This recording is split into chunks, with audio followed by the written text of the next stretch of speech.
Hello, everyone. Welcome back to Inbox to Impact, TargetNXT's podcast where we talk about everything that affects B2B outreach. I'm Eriin, your host, and if you've been with us from the very beginning, you already know this has been quite a ride.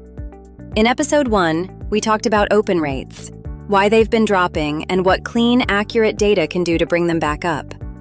Episode 2 took us deeper. We looked at click-through rates and why people open emails but don't engage with what's inside. And in episode 3, we went further down the funnel and had a very honest conversation about response rates, why replies are becoming increasingly rare, and what it actually takes to start a conversation that goes somewhere. Today is the final episode of this series, and honestly, saving the best for last feels right here, because everything we've discussed so far, the opens, the clicks, the replies, it all only matters if it eventually leads to one thing: revenue, a closed deal, a paying customer, someone who said, "Yes, I want to work with you." And here's the uncomfortable truth that we're going to sit with today. In 2026, engagement is everywhere. Opens are up on well-targeted campaigns, replies are happening, clicks are being tracked, dashboards look busy. And yet, for a lot of B2B teams, the revenue impact is still frustratingly thin. The pipeline is moving, but conversion isn't keeping pace. So today we ask, why? Why does engagement exist without revenue? And what actually moves someone from interested to signed? Joining me to close out this series, as he has been from first episode, is Clement, founder and CEO of TargetNXT. Clement, welcome back for the final chapter. Thank you, Eriin. Being here for all 4 episodes has been a real pleasure. And this topic, revenue conversion, is honestly the one I've been looking forward to most, because this is where it all needs to land. So let's start with the big picture. Why does engagement not automatically lead to revenue? Because I think for a lot of marketers, there's an assumption baked in. If someone replies, if someone clicks, if someone keeps opening my emails, they're interested, and interest should lead to a deal. But it often doesn't. Why? That gap, the one between engagement and revenue, is one of the most misunderstood things in B2B right now. And I think the reason it persists is because marketers have been trained to celebrate engagement as an end in itself. An open, a click, a reply. These are all real signals, and they matter. But they are signals of interest, not of intent. And those are 2 very different things. That's a really important distinction. Can you unpack that a bit more? Of course. Interest means someone is curious. Intent means someone is moving toward a decision. A prospect can be interested in your solution for months, open every email, click every link, and still never buy, because they haven't made the internal commitment to change something. B2B buying in 2026 is not a straight line. The average enterprise purchase involves 6 to 10 decision makers. There are budget cycles, internal politics, incumbent vendor relationships, and sometimes just fear of making the wrong call. An email, even a great one, is just one touch point in a much longer journey. So marketers are measuring engagement, feeling good about it, and not realizing that the buyer is still at the beginning of their decision process. Exactly. And this is where I see a lot of teams fall into a false sense of security. The metrics look healthy. Open rates are decent. CTRs are acceptable. Replies are coming in. But conversion is nowhere near where it should be. And no one quite understands why. Because by the numbers, everything looks like it's working. And I think there's also an evolution in how buyers behave now. Buyers in 2026 do a lot more research on their own before they ever signal intent to a vendor. Very much so. Most B2B buyers have already formed a strong view of your solution before they ever reply to an email. They've read reviews, checked LinkedIn, talked to peers in their network, maybe even read your case studies. By the time they're in your email thread, they're not starting from zero. They're evaluating whether you're trustworthy enough and relevant enough to deserve a spot on their shortlist. That changes the whole game, doesn't it? You're not educating them, you're being assessed. Precisely. And most email campaigns are still built around the assumption that the buyer needs to be educated. They don't. They need to be convinced that you understand them, their context, their constraints, and their stakes. All right, let's get into the specifics. And I want to start here. Even when a prospect has engaged, replied, maybe had an initial conversation, why do they still fail to convert? There are a few layers to this. The first is what I'd call premature ask syndrome. The prospect replies to your email, they show interest, and the next message they receive is, "Great, let me send you a proposal," or "Can we schedule a 45-minute demo this week?" That's a big jump. A reply is an invitation to continue a conversation, not a green light to close. When you rush past the conversation and straight to commitment, you create resistance because the buyer isn't ready. They need more context, more trust, and more certainty before they'll say yes. That connects very directly to what we discussed in episode 3 about keeping the ask small and the conversation open. The same principle applies here. It really does, and it extends to the offer itself. What are you actually offering the prospect at each stage of the conversation? A lot of teams jump straight to, "Here's our platform, here's the pricing," before they've earned the right to have that conversation. So how important is the offer? And I don't mean pricing. I mean what you're asking someone to engage with at each step. The offer is everything, and I mean that literally. You could have the best product in the market, the most accurate data, perfect targeting, and still fail to convert if your offer at each stage doesn't match where the buyer actually is in their journey. Early stage, your offer should be a low-friction next step, a short conversation, a relevant case study, something that costs them almost nothing to say yes to. Mid-stage, maybe it's a customized demo scoped to their specific pain point. Late stage, that's when you bring out the proposal. If you're doing things in the wrong order, you will lose people at every stage. And then there's the post-click experience. We touched on landing pages briefly in episode 2, but in the context of conversion, this feels even more critical. Because you can have a great email, a strong offer, a motivated prospect, and then they land on a page that kills the momentum completely. Oh, and it happens all the time.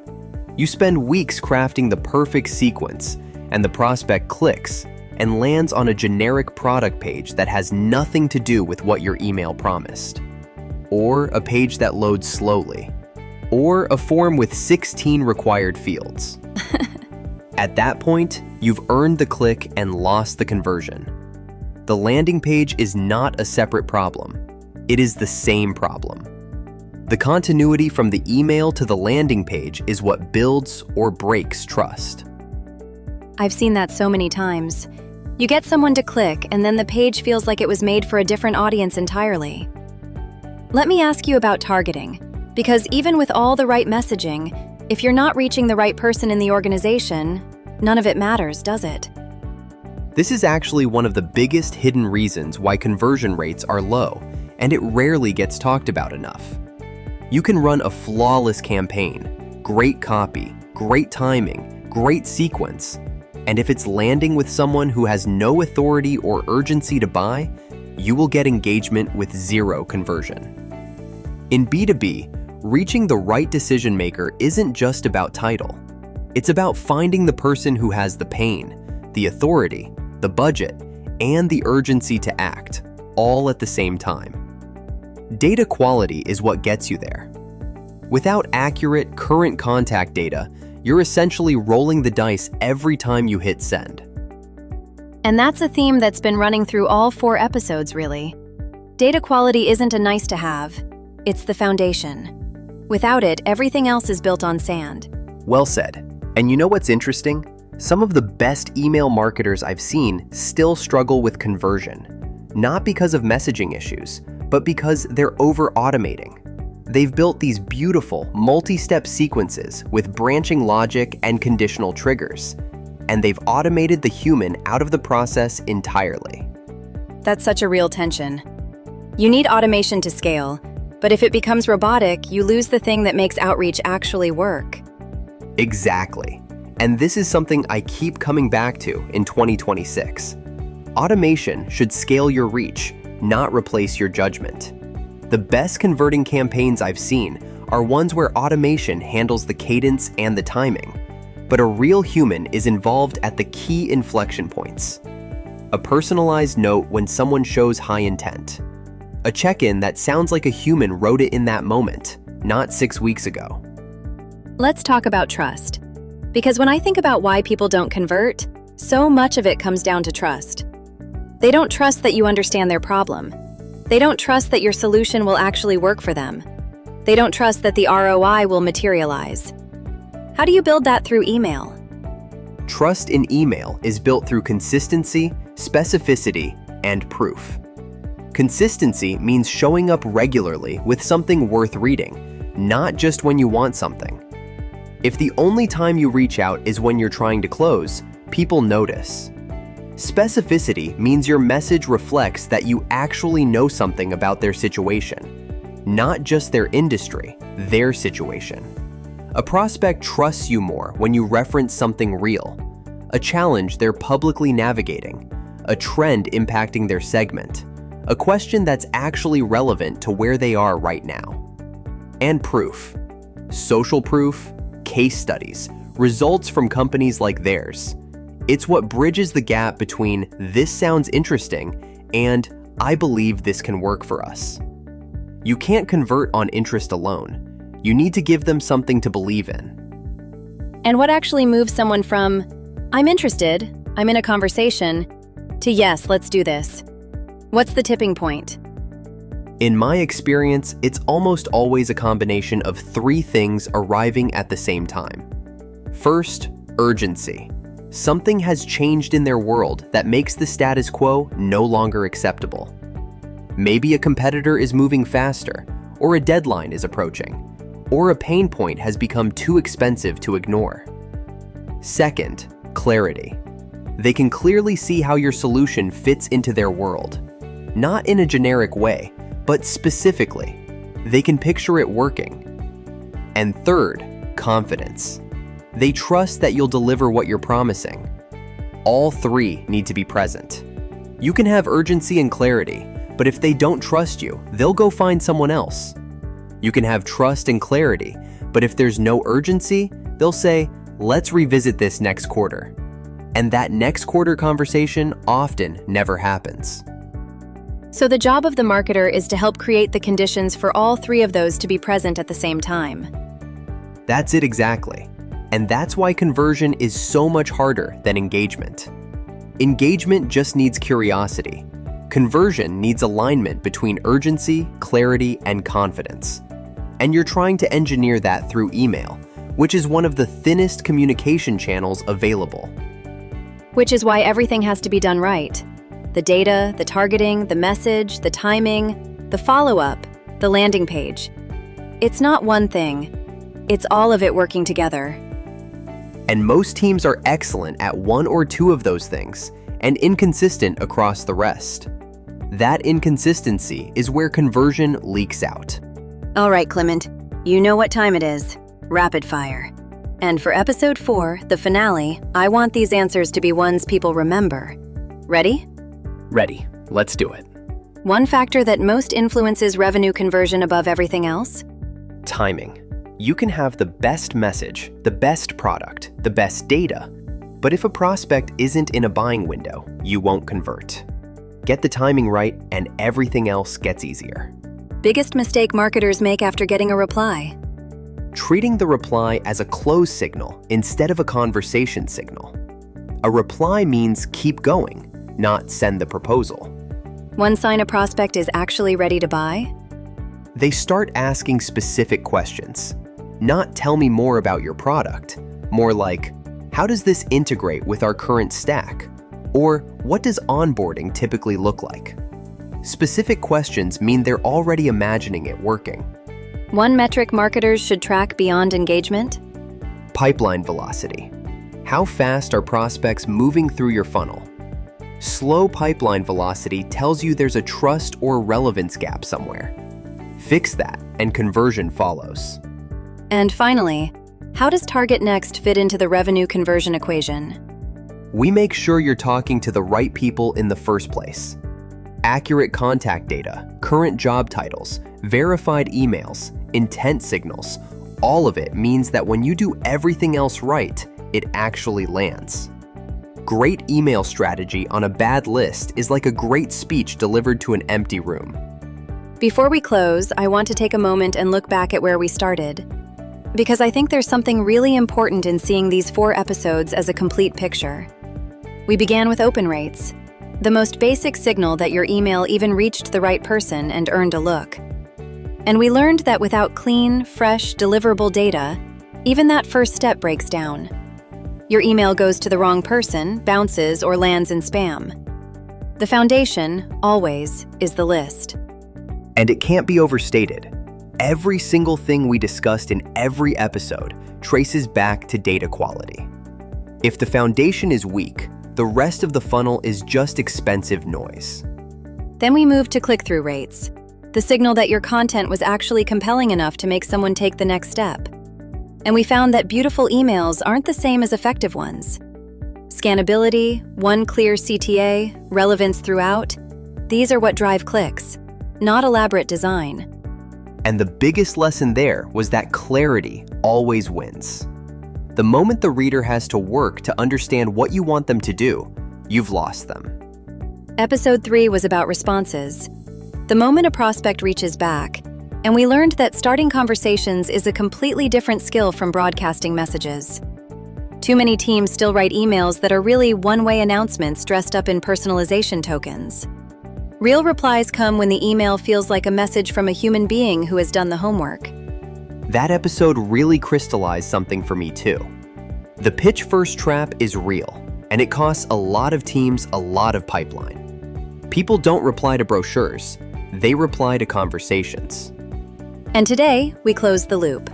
Revenue conversion. The moment everything you've built in the funnel either pays off or falls apart. And what we found is that conversion isn't a single event. It's a process. Trust built over time. Urgency that you help create through timing and relevance. Clarity that comes from showing the prospect you genuinely understand their world.